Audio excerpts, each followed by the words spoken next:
Shalom everyone, it's called Torah, and today we will speak about Parashat Tetzaveh, the parasha that we will read this Shabbat. The first commandment in this parasha is a very interesting one. Hashem says to Moshe, "And you shall command the entire Jewish people to bring to you oil, a special oil, olive oil, so the menorah and the candles in the menorah can be kindled." And today I would like to try to focus on two main issues. The first one is, why is this the first commandment after the commandment to build the tabernacle that we saw last week? It should say that the first commandment should be the garment that needs to be ready for the priests and some other things for the priest, and then to start talking about the service itself, the service at the tabernacle. Why is there like a little break in between last week building the tabernacle and all its vessels and items, and then later on talking about the garments and the priests, and in the middle there is this special commandment to ask the Jewish people to bring oil to kindle the menorah? In addition, I would like to pose another question. Why would Moshe be commanded to tell it to the entire Jewish people? Why not just to the leaders or just make a statement? Seems to be that there is a focus. V'ata tetzaveh kol bnei Israel, the entire Jewish people, to bring you this pure oil. And I would like to suggest the following idea.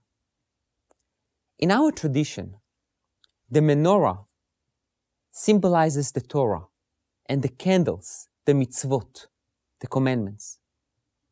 So I think that there is a very interesting and important and a relevant message to us. After the commandment to build the tabernacle, people could think that the most important thing in their Jewish life and Jewish experiences is this building.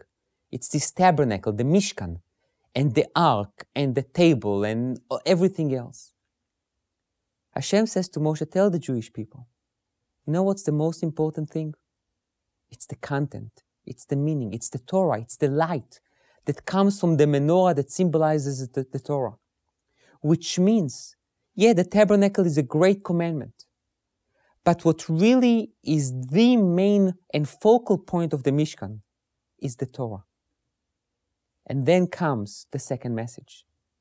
It is not only that the Torah belongs, let's say, to the Mishkan or to the special group and unit of the priests, the Kohanim, but rather, El Kol Bnei Israel, for the entire Jewish people. Every Jew, he or her, old or young, have a place and a responsibility to kindle those candles. It's a very interesting thing. The Talmud says in Yoma, in Tractate Yoma, that the only thing that the priest must do when it comes to the menorah is to prepare the candles. But in time of needs, when there is, let's say, there is no Kohen around, even someone who is not a Kohen can kindle the menorah itself. Hadlaka, kindling, ksheira bezar, you are allowed to do it, even if you are not a Kohen. Which means what? Which means that there is interrelationships between the Kohanim and the non-Kohanim.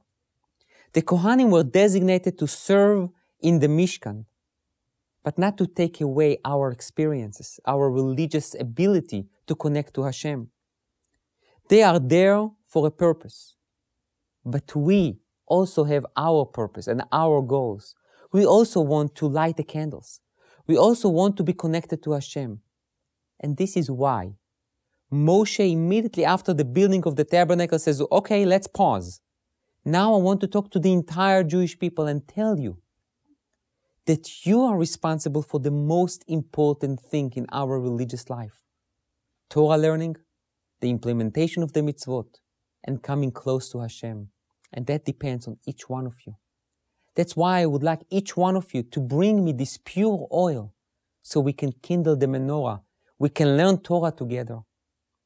And this is really a very relevant message to us. When we think about our religious life and religious experiences and what can we do? I'm not a rabbi. I'm not a priest. You don't need to be a rabbi. You don't need to be a priest to come close to Hashem, to kindle your own ner, your own candle, to bring your own light to yourself, to your family, to your community, and to the universe around us. Le'a'alot ner tamid. We can elevate this light on a constant basis, forever, for eternity. Thank you.